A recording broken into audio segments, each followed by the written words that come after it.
In the 1920s, Los Angeles was a booming metropolis, but it was desperately thirsty. To solve the water crisis, legendary engineer William Mulholland built a massive concrete dam. The St. Francis Dam stood 200 feet tall, holding back billions of gallons of water.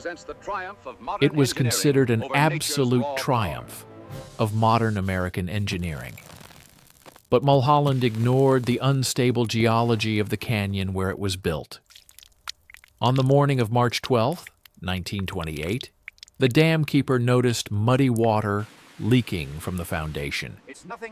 Mulholland personally inspected the leak, but arrogantly declared the dam was perfectly safe. 12 hours later, at exactly 2.5 minutes before midnight, the massive concrete structure catastrophically disintegrated in the pitch-black night. 12 billion gallons of water were instantly unleashed into the narrow canyon. A terrifying 140-foot inland tsunami roared through the darkness. It moved at an incredible speed of 18 miles per hour, crushing everything in its path.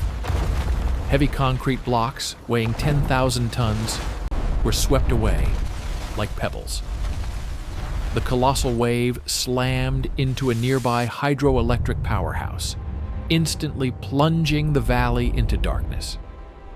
Sleeping families in the towns below had absolutely no warning of the approaching nightmare.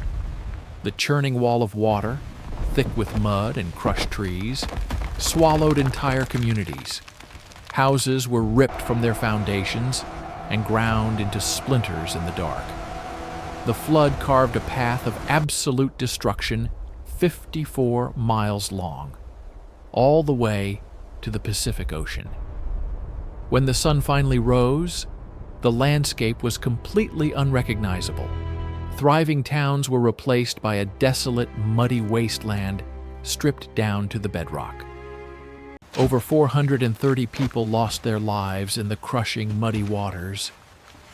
It remains the worst civil engineering disaster in American history. William Mulholland, the hero of Los Angeles, was completely broken by the tragedy. He took full responsibility, stating at the trial that he envied the dead. The disaster forced a massive overhaul of dam safety regulations across the country. Engineers could no longer build massive structures without strict geological surveys. Today, only a few crumbled concrete blocks remain hidden in the quiet California canyon. Nature has reclaimed the scar left by human arrogance and ambition. The St. Francis Dam serves as a dark reminder that nature always wins, and that engineering without respect for the earth can unleash unimaginable hell.